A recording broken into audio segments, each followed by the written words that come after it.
Hello, Ausome Aidyn here. I'd like to introduce Mark. Welcome to Ausome Aidyn. Thank you. We're on location at Cokeville, Wyoming today.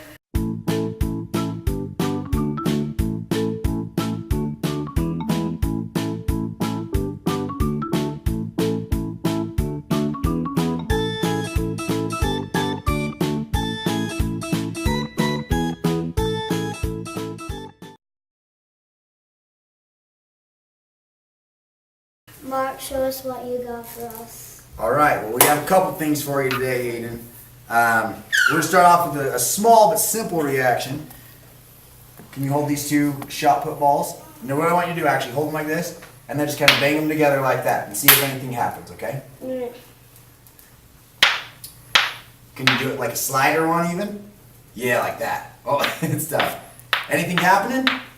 Nothing really happens, huh? Bouncing diagonally. They do bounce diagonally, but do you see like any type of sparks or any type of reaction going on? Let me see. I'm going diagonally. Nothing really there. Now watch. That's because it's just iron, and you got some rust on there, right? You got some iron, some Like rusted iron. crust inside the earth. But see, nothing really happens, right? But if you take some aluminum here, is what we can do is we can do what they call a thermite reaction. And is what this is going to do is the aluminum that's in our aluminum foil will actually bond with the iron oxide, which is just the rust. See that, how it's Kind of rusted? like on Mars. Yes, there's lots of Yeah, iron not on the Mars, iron correct. oxide. That is correct. Okay, so what you're going to do now is you're going to take the balls again and hit them together like that and see if it sparks this time. Might need a...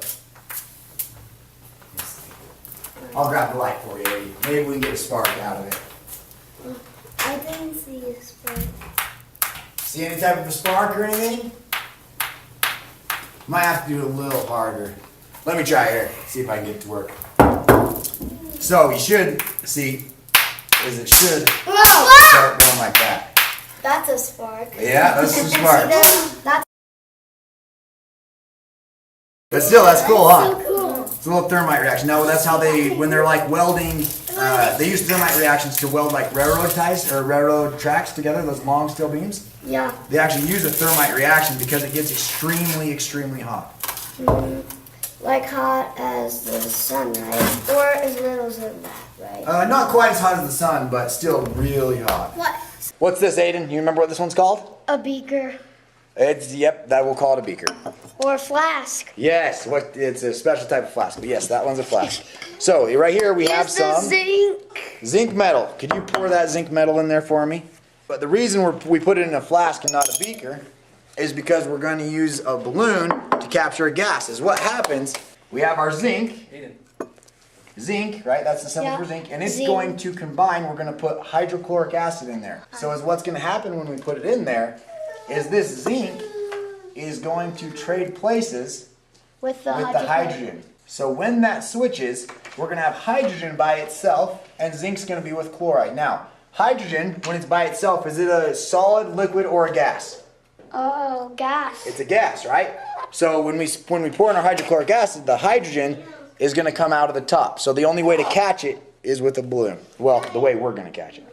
Yes. Anytime we're dealing with acids, we should definitely put on our safety goggles. I appreciate the safety Any tip. chemicals.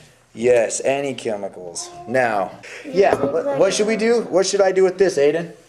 Pour it in. And see what happens. I love it. That is perfect.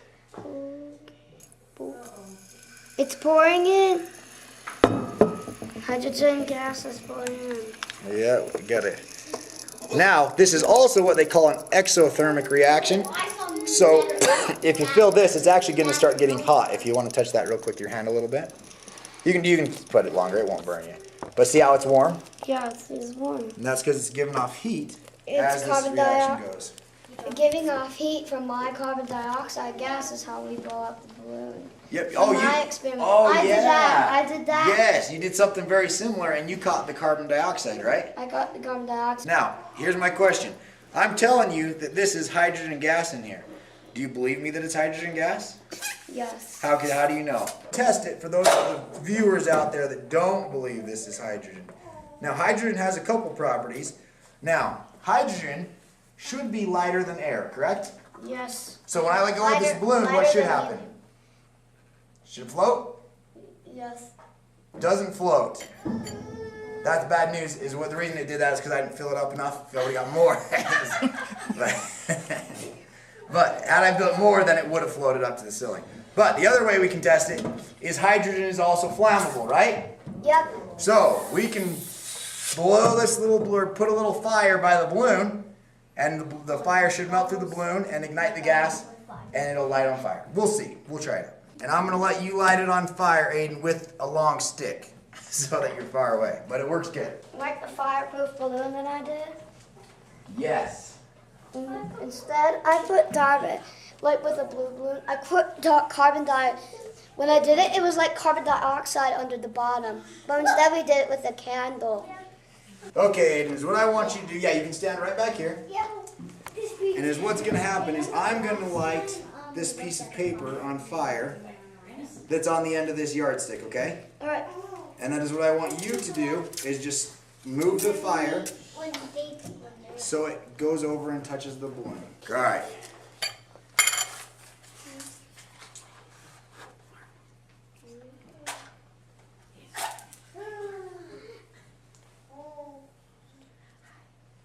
All right, put her under the balloon, try it out.